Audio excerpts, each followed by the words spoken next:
बड़ों को नमस्कार, छोटों को प्यार, छोटी सी जिंदगी। आइए जुड़े Bihari quest GS research centre के साथ। दोस्तों, आज का जो ये वीडियो सेशन है वो काफ़ी इंपॉर्टेंट रहने वाला है। आपको क्या करना है, पेन और कॉपी लेकर बैठना है, क्योंकि आज हम क्या करेंगे, हिमाचल की जो ये एमसीक्यू सेशन शुरू किया है उसको कंटिन्यूटी में आगे ले जाएंगे। अगर अभी तक आपने ये वीडियो सेशन नहीं देखा हुआ है तो आप क्या कर सकते हैं कि इसको देख सकते हैं, ये आपके लिए काफ़ी इंपॉर्टेंट होने वाला है। तो आइए चलते हैं आज का जो ये सेशन है उसकी तरफ। तो पहला क्वेश्चन है आपके सामने,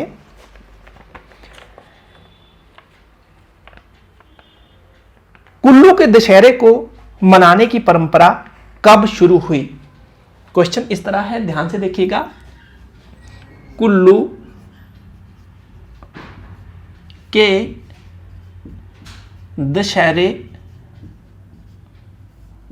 को मनाने की परंपरा कब शुरू हुई। क्वेश्चन इस तरह है, कुल्लू के दशहरे को मनाने की परंपरा कब शुरू हुई। ऑप्शन ए में है 1651, बी में है 1661 और सी में है 1660 और जो लास्ट डी है उसमें है 1671। तो ये क्वेश्चन इंपॉर्टेंट है, इसका आंसर आपने अभी तक कॉपी के ऊपर कर लिया होगा। अगर नहीं किया हुआ तो आंसर को आप नोट डाउन कीजिएगा, क्योंकि क्वेश्चन इंपॉर्टेंट है। तो ये जो परंपरा शुरू हुई, ये परंपरा 1661 के आस पड़ोस में हुई। थोड़ा सा ध्यान से देखिएगा। ये जो घटना है, ये घटना जगत सिंह के समय की है। जगत सिंह कुल्लू के राजा हुए। ये औरंगजेब के समकालीन है। औरंगजेब के समकालीन है, मींस कंटेम्परेरी है। औरंगजेब ने ही इन्हें राजा के नाम से पुकारा था, नहीं तो इससे पहले इन्हें एक समंत की उपाधि दी गई थी। इन्हें अगर कुल्लू की हिस्ट्री को पढ़ेंगे तो वहां पर लिखा हुआ है, औरंगजेब ने कुल्लू के राजा जगत सिंह को एक राजा के नाम से पुकारा था, मींस राजा की उपाधि दी थी। आगे नेक्स्ट वन जो चीज है वो क्या याद रखनी है,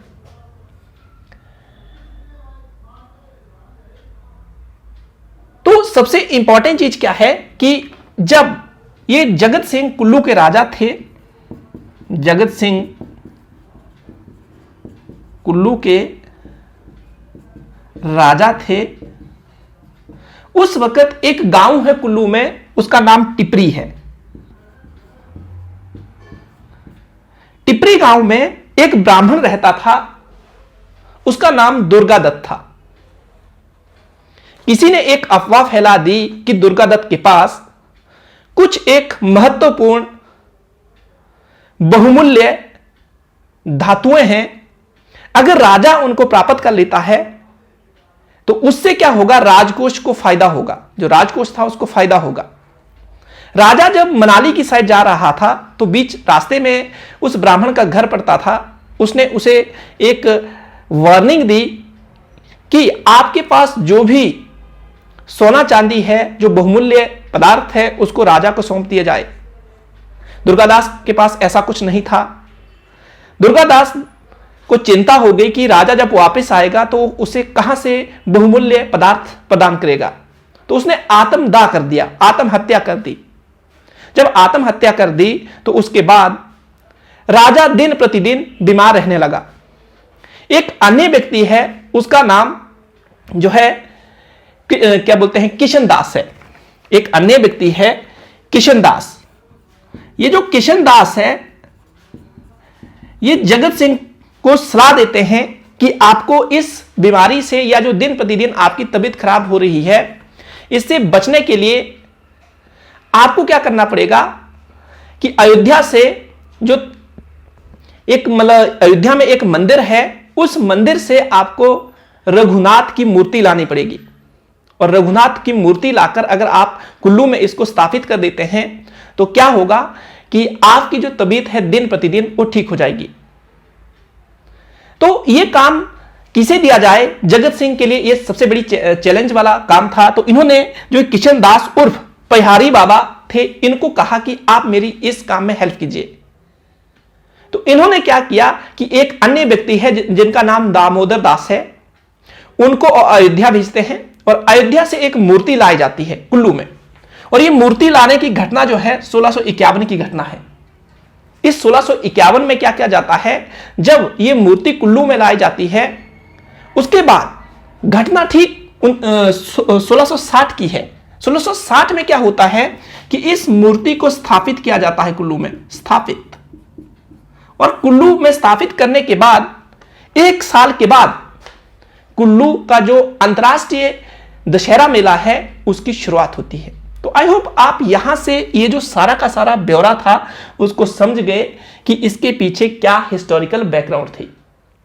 आगे का जो क्वेश्चन है उसको करते हैं। चलिए पहले इसको मैं मिटा लेता हूं क्योंकि क्वेश्चन थोड़ा सा लंबा है, तो उसको ध्यान से देखिएगा। क्वेश्चन कुछ इस तरह है, हिमाचल के देवता को सतयुग में यह आभास हो गया, हिमाचल के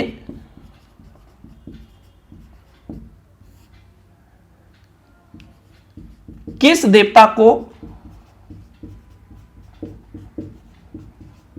यह आभास हो गया कि देवकी को द्वापर में कष्ट होगा? ऑप्शन ए है आपके सामने जमालू, ऑप्शन बी है परशुराम, ऑप्शन सी है नाग और ऑप्शन डी है गेफांग। इसको अच्छे से याद रखिएगा क्योंकि यह इंपॉर्टेंट क्वेश्चन होने वाला है।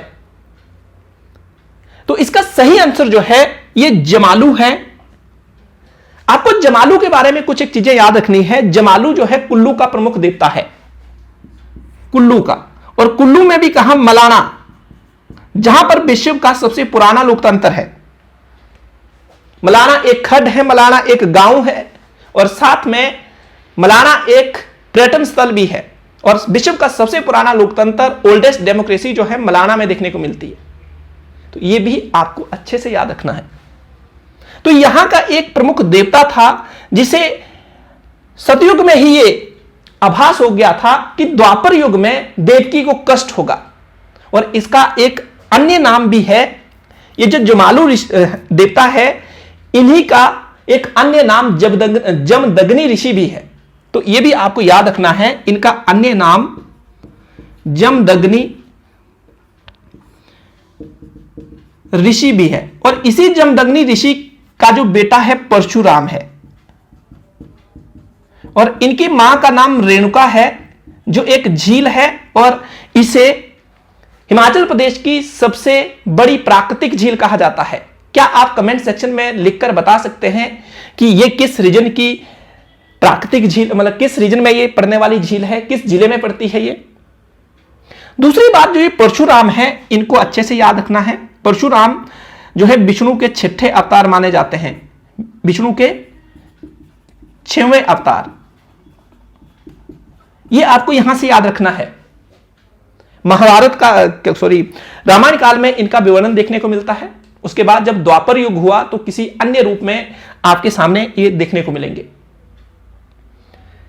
गेफांग, तो गेफांग क्या है कि ये लाहौल स्पीति की एक चोटी है। चोटी के साथ आपको याद रखना है ग्लेशियर है, उसके बाद देवता है और किसका देवता है? ये अन्न का देवता है। किसका देवता है? अन्न का देवता है। अगर आप कुल्लू की हिस्ट्री पढ़ते हैं, लाहौल स्पीति की हिस्ट्री पढ़ते हैं, तो उसमें आपको क्या देखने को मिलेगा? जो ये गेफांग और जमालू थे, आपस में भाई भाई थे। जो गेफांग है और साथ में जमालू, ये आपस में भाई भाई थे। बीच में जो रोहतांग दर्रा उस वक्त एक भृगुतुंग की तरह हुआ करता था, मींस एक ऊंचा हुआ करता था।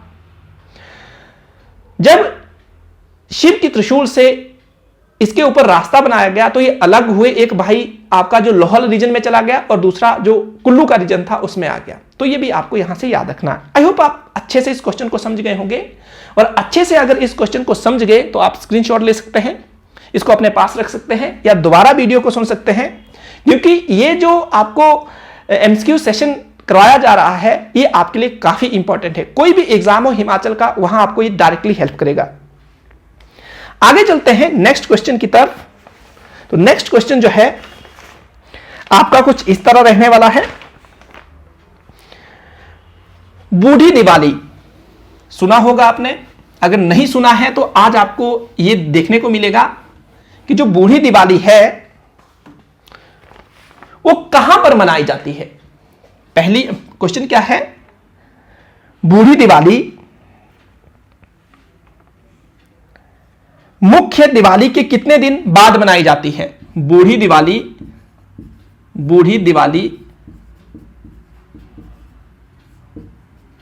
मुख्य दिवाली के कितने दिन के बाद मनाई जाती है?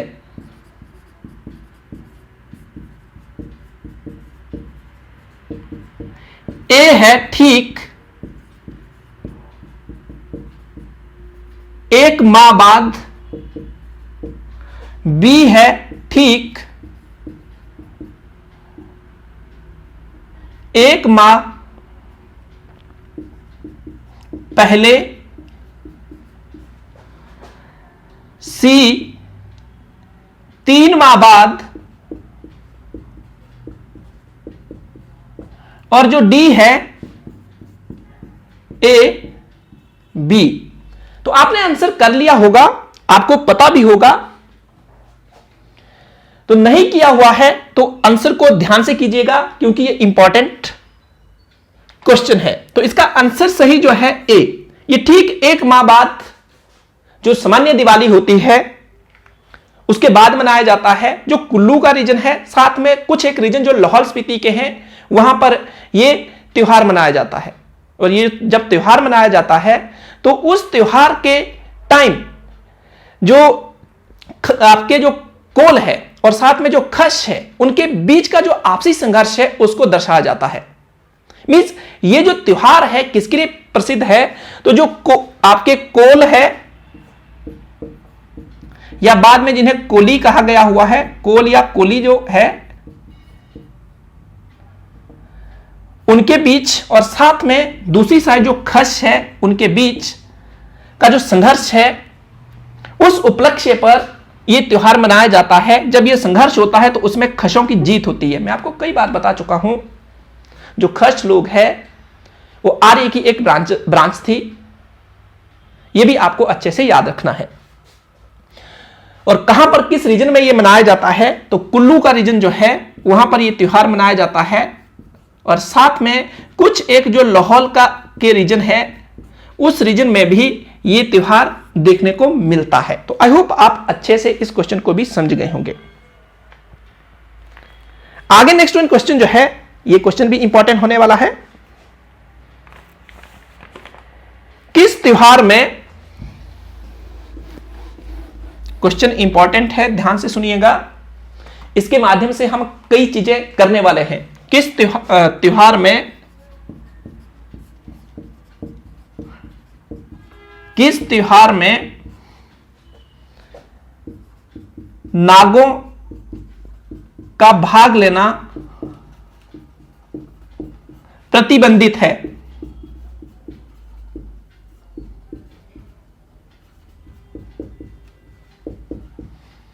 ऑप्शन ए में है भुंडा। ऑप्शन बी में है बूढ़ी दिवाली। और ऑप्शन सी है फागली। ऑप्शन डी है इनमें से कोई नहीं। तो अभी तक आपने आंसर कर दिया होगा कि इसका आंसर क्या है। अगर आंसर कर दिया तो अच्छी बात है, अगर आंसर नहीं किया है तो क्या कर सकते हैं, आप आंसर को देख सकते हैं। इसका सही आंसर जो है भुंडा। अच्छे से याद रखिएगा, भुंडा को हिमाचल प्रदेश का कुंभ का मेला कहते हैं। 12 साल के बाद इस त्योहार को मनाया जाता है। जैसे कुंभ का त्योहार 12 साल के बाद मनाया जाता है, उसी तरह यह जो त्योहार है इसे भी 12 साल के बाद मनाया जाता है। काफी इंपॉर्टेंट चीज है। किस रीजन में मनाया जाता है, तो ये जो रीजन है ये आपका कुल्लू का रीजन, जहां पर कुल्लू के अंदर निरमंड और जो शिमला प्लेस है वहां की जो बुशहर रियासत है उस रीजन में इसको मनाया जाता है। हिमाचल प्रदेश का इसे कुंभ का मेला कहते हैं, यह आपको अच्छे से याद रखना है। कुंभ का मेला, और वो भी किसका, हिमाचल प्रदेश का। आगे नेक्स्ट वन सबसे इंपॉर्टेंट चीज क्या है कि इसमें पहले नर बलि दी जाती थी। इस मेले में पहले नर बलि दी जाती थी, नर बलि, यह भी आपको अच्छे से याद रखना है। और यह नर बलि जो दी जाती थी, जो नाग जाति का पर्सन होता था उसकी दी जाती थी। याद रखिएगा, नाग जाति का जो पर्सन होता था उसकी बलि दी जाती थी।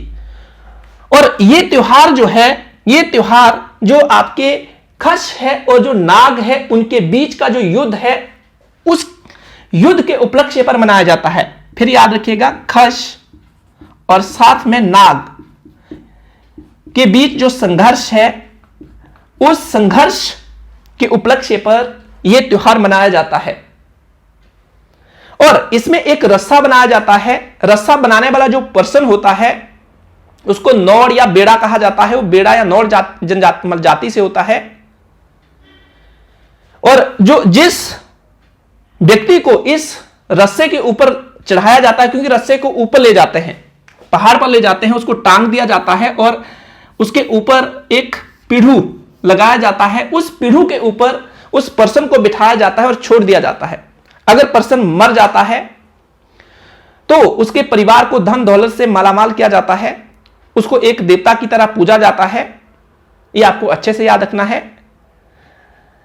और साथ में क्या किया जाता है, अगर वो बच जाता है तो तब भी उसको धन दौलत दिया जाता है। और साथ में मंदिर की साइड से क्या किया जाता है कि ढोल नगारे बजाए जाते हैं और उसकी जय जयकार की जाती है। पर यह घटना जो थी ये 1856 से पहले हुआ करती थी। 1856 से पहले हुआ करती थी। वह 1856 के बाद जो नर बलि थी इसको प्रतिबंधित कर दिया और वहां पर नर बलि की जगह बकरे की बलि दी जाने लगी। पर बाद में बकरे की बलि को भी प्रतिबंधित कर दिया गया और वर्तमान में यह सामान्य तौर पर इस त्योहार को मनाया जा रहा है। तो यह बात आपने अच्छे से याद रखनी है। 1856 की बात करें तो यह लॉर्ड डलहौजी के समय की बात है। लॉर्ड डलहौजी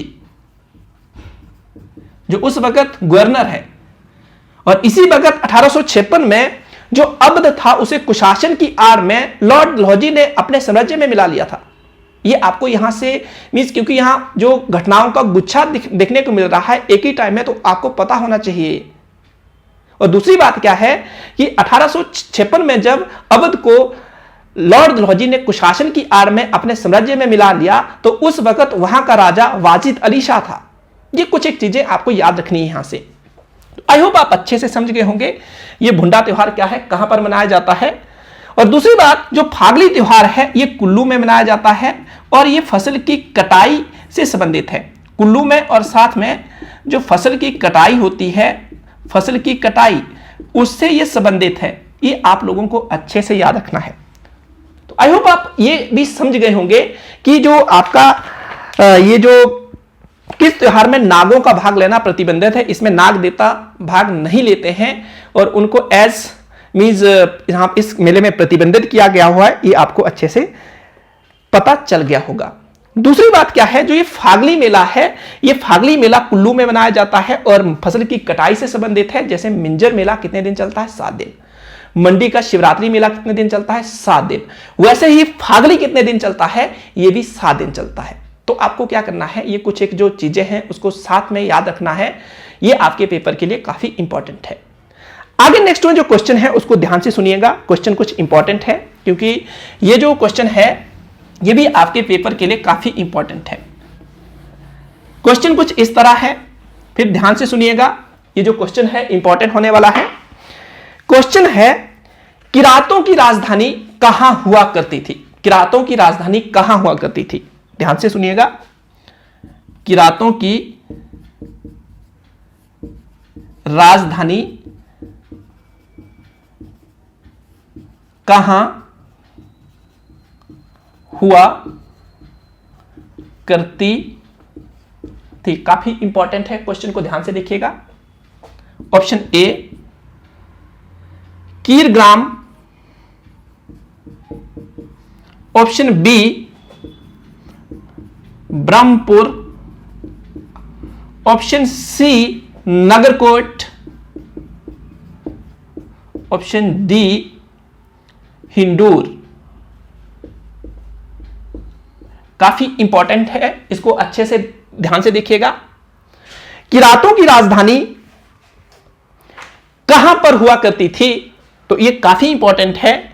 ये जो थी किरग्राम हुआ करती थी, किरग्राम हुआ करती थी। फिर ध्यान से सुनिएगा, किरग्राम। अब किरग्राम को फोकस कीजिएगा, यहां से काफी चीजें सीखने वाले हैं। किरग्राम बैजनाथ का पुराना नाम है, बैजनाथ का पुराना नाम।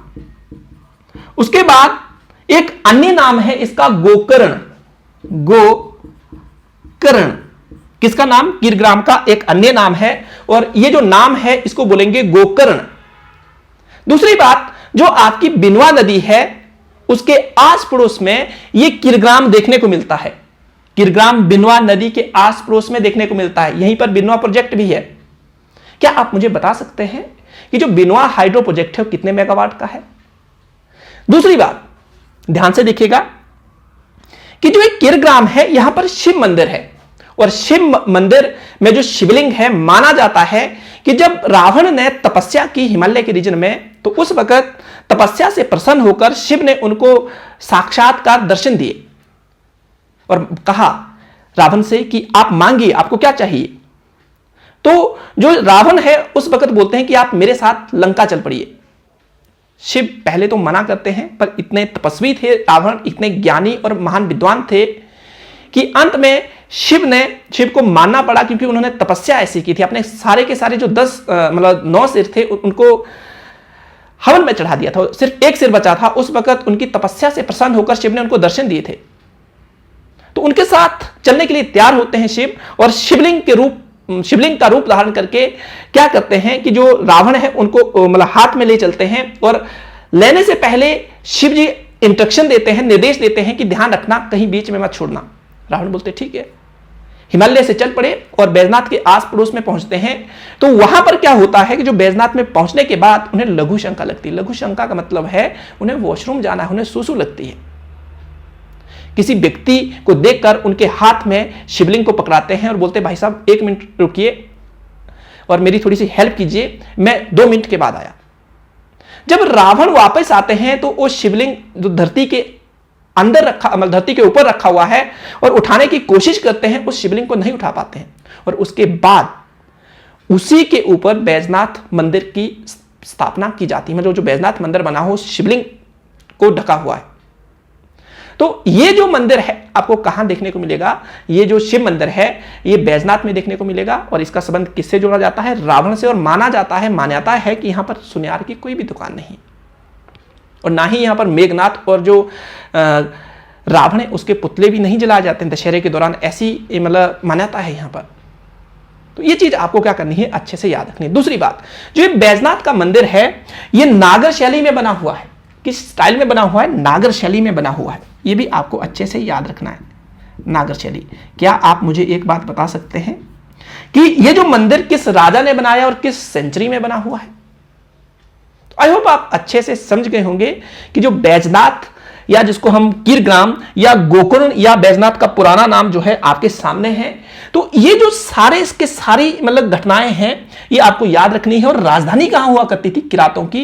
ये राजधानी जो हुआ करती थी ये राजधानी कीरग्राम, गोकर्ण और जो आपका बिनवा नदी है उसके आस पड़ोस में ये बसता है। शिव मंदिर यहां पर है और अन्य जो घटनाएं सारी की सारी बताई वो आपको अच्छे से याद रखनी। ब्रह्मपुर काफी इंपॉर्टेंट है। ब्रह्मपुर को मेरुवर्मन ने अपनी राजधानी बनाया। मेरुवर्मन चंबा रियासत का संस्थापक माना जाता है। अलग अलग किंवदंतियां हैं, दंत कथाएं हैं, परंपराएं हैं, पर लास्ट में जब कंक्लूजन निकलता है तो मेरुवर्मन को चंबा रियासत का संस्थापक माना जाता है। ये जो ब्रह्मपुर है अच्छे से याद रखना, ब्रह्मपुर जो है बुद्धेल नदी के आस पड़ोस में है। बुद्धेल, ध्यान से देखिएगा, बुद्धेल नदी के आस पड़ोस में है बुद्धेल नदी। फिर ध्यान से देखिएगा, ये जो रीजन है ये चंबा का ब्रह्मौर का रीजन है, कुक्ति है, इस साइड मणिमहेश है। यहां से एक खड्ड आती है जिसे कुक्ति खड्ड बोलते हैं, इस साइड से एक खड्ड आती है जिसे मणिमहेश खड्ड बोलते हैं। ये स्टेशन हड़सर है, ये स्टेशन हड़सर है और इस हड़सर के आस पड़ोस में ये दोनों जो खड्डे हैं छोटी छोटी ये आपस में मिल जाती है। और इसके बाद आगे जो ये बड़ी खड्ड बनती है ये वाली, इसको बोलते हैं बुद्धेल। और इसी के आस पड़ोस में ये जो ब्रह्मपुर क्षेत्र था वो बसा था। और ये जो था चंबा रियासत की राजधानी हुआ करता था। अच्छे से याद रखिएगा कौन संस्थापक है, आपको अच्छे से पता चल गया। यहीं पर लखना देवी मंदिर, छतराड़ी मंदिर आपको देखने को मिलते हैं। और एक कलाकार हुआ करता था गुग्गा मेरुवर्मन के समय में, और उसने इसको बनाया हुआ है। बाद में मेरुवर्मन ने उनके दोनों हाथ भी काट दिए थे, पर माता की कृपा से दोबारा से ये हाथ जुड़ गए थे। ऐसी मान्यता आपको चंबा की हिस्ट्री में देखने को मिलती है। आगे नगरकोट, ये नगरकोट जो है या भीमकोट कांगड़ा किले का पुराना नाम है। याद रखिएगा, कांगड़ा किले का पुराना नाम जो है नगरकोट या भीमकोट है। फिर याद रखिएगा, नगरकोट और जो भीमकोट है, ये जो कांगड़ा किला है उसके क्या है, पुराने नाम है। इसको अच्छे से याद रखना है। क्या आप एक मतलब और क्वेश्चन बनता है कि जो कांगड़ा है, कांगड़ा का किला लो या कांगड़ा जो शहर है उसको ले लो, तो वो किस नदी के आस पड़ोस में बसा हुआ या किन 3 नदियों के संगम के आस पड़ोस में बसा हुआ? कमेंट सेक्शन में जरूर कीजिएगा आंसर। अदरवाइज क्या हो सकता है, अगर पेपर में ये क्वेश्चन फंस जाता है तो आपके लिए मुश्किल का काम हो जाएगा। आगे हिंडूर, तो हिंडूर आपको अच्छे से याद रखना है। हिंडूर जो है नालागढ़ का पुराना नाम था और हिंडूर का संबंध जो है हांडू से जोड़ा जाता है। और हांडू जो होते थे ये ब्राह्मण जाति के थे, ब्राह्मण जाति। क्या आप मुझे अब एक बात बता सकते हैं, जो हिंडूर है, हिंडूर नालागढ़ का पुराना नाम है? जी हां, बिल्कुल याद रखिएगा, नालागढ़ का क्या है, ये पुराना नाम है। नालागढ़ का ये पुराना नाम है। और ये नालागढ़ का पुराना नाम होने के साथ साथ ही ये किस नदी के आस पड़ोस में बसा हुआ है? ये जो बसा हुआ है, क्या आप मुझे बता सकते हैं थोड़ा सा मतलब मेमोराइज करके? ये सिरसा नदी के आस पड़ोस में बसा हुआ।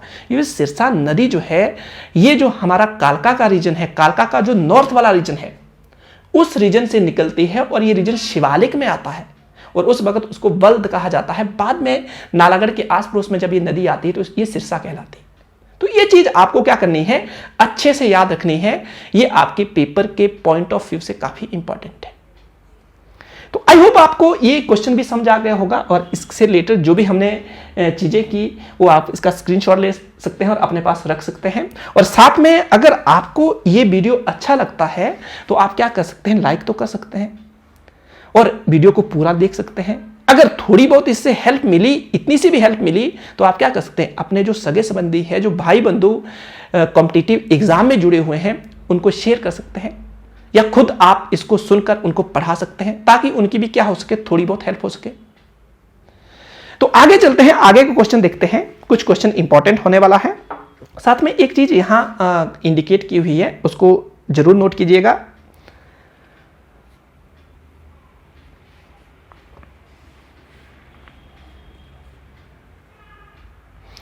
ये जो किरातों की राजधानी कीरग्राम बनी, इसका पुनरुद्धार मींस इसको दोबारा से राजधानी जो बनाने का क्रेडिट दिया जाता है वो कांगड़ा का राजा जो संसार चंद था उसको दिया जाता था। कांगड़ा का राजा संसार चंद हुए और उन्होंने क्या किया, ये जो कीरग्राम था इसका पुनरुद्धार किया, मींस रिनोवेशन किया। तो ये आपको अच्छे से याद रखना है। ये मतलब यहां क्वेश्चन में ही दिया था, जो मैंने क्या किया, क्वेश्चन को मॉडिफाई किया हुआ है, आपके सामने जो क्वेश्चन पेश किया है उसको मॉडिफिकेशन किया हुआ है। तो यहां क्वेश्चन जो था उसको, उसमें ये एक लाइन लिखी हुई थी कि जो ये कीरग्राम मतलब जगह है जो राजधानी हुआ करती थी किरातों की, उसको जो मॉडिफाई किया वो राजा संसार चंद ने किया और ये कांगड़ा के क्या हुआ करते थे, राजा हुआ करते थे। आगे चलते हैं। नेक्स्ट वन जो क्वेश्चन है, कुछ इंपॉर्टेंट क्वेश्चन है, फिर ध्यान से सुनिएगा क्वेश्चन को, क्योंकि क्वेश्चन जो है कुछ इंपॉर्टेंट होने वाला है। क्वेश्चन इस तरह है, नरेटी का युद्ध किस स्थान पर हुआ? काफी इंपॉर्टेंट है। नरेटी का युद्ध किस स्थान पर हुआ? क्वेश्चन आपने सुन भी लिया होगा, लिख भी लिया होगा, मैं इसको राइट डाउन कर रहा हूं, तो आपको क्या करना है, तब तक सोचना है कि कहां पर हुई थी नरेटी की लड़ाई। ध्यान से देखना, नरेटी की लड़ाई किस स्थान पर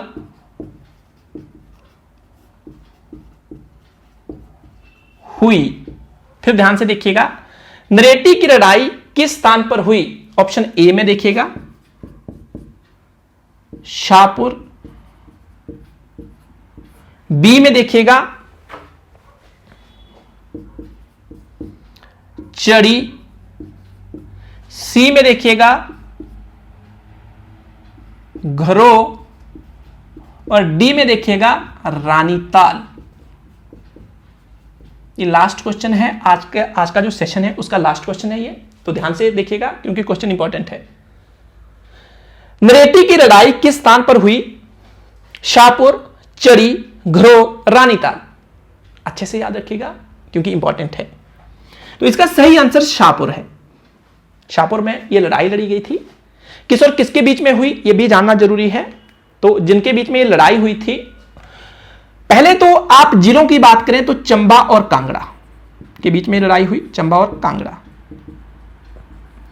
फिर जो चंबा और कांगड़ा है उनके राजा कौन से थे? तो चंबा की साइड से जो राजा था वो था राज सिंह।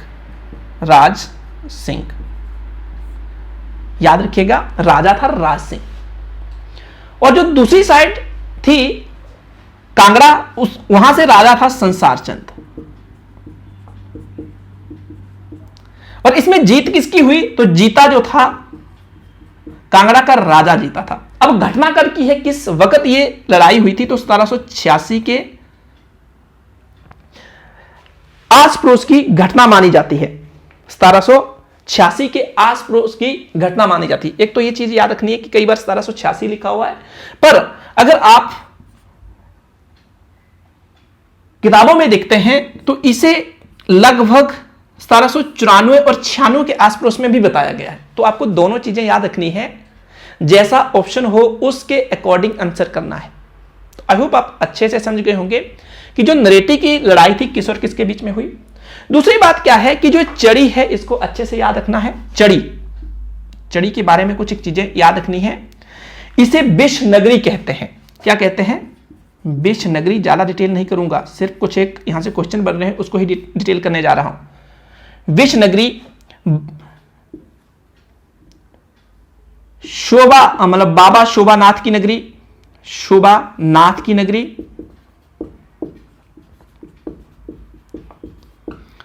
पाप की नगरी,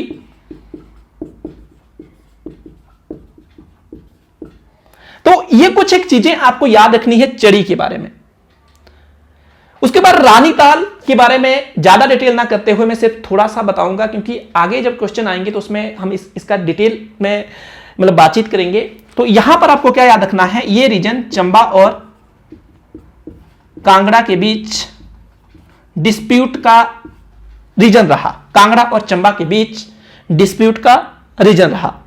तो आई होप आपको ये वीडियो पसंद आया होगा। अगर आपको ये वीडियो पसंद आया और इससे कुछ भी आपको फायदा हुआ, कुछ एक इंपॉर्टेंट इंफॉर्मेशन मिली, तो आप क्या कर सकते हैं, इस वीडियो को लाइक कर सकते हैं। और अभी तक अगर आपने चैनल के ऊपर विजिट नहीं किया तो आप Bihari quest GS research centre YouTube में सर्च करके इस चैनल को सब्सक्राइब कर सकते हैं और जितनी भी वीडियोस है उसको देख सकते हैं। ये सारी की सारी वीडियो आपको डायरेक्टली हेल्प करेगी। मैं आपको एक मतलब श्योरिटी दिलवाता हूं, अगर आप सारी वीडियो देखते हैं तो ज्यादा नहीं, अगर आपके पेपर में 30 क्वेश्चन आते हैं तो उसमें से जो मैं आपको कंटिन्यूटी में रोज की रोज करवा रहा हूं उसमें से आपके 25 क्वेश्चन रहेंगे, कम से कम 25 क्वेश्चन रहेंगे। तो आप क्या कर सकते हैं कि लगातार वीडियोस को देख सकते हैं, पर ध्यान रखना कि वीडियोस आप देख रहे हैं पर रिवाइज नहीं कर रहे हैं तो उसके पीछे जो दोषी है और आप खुद दोषी है। उससे क्या होगा, आपको पेपर में जो रिजल्ट देखने को मिलेगा वो अच्छा नहीं देखने को मिलेगा।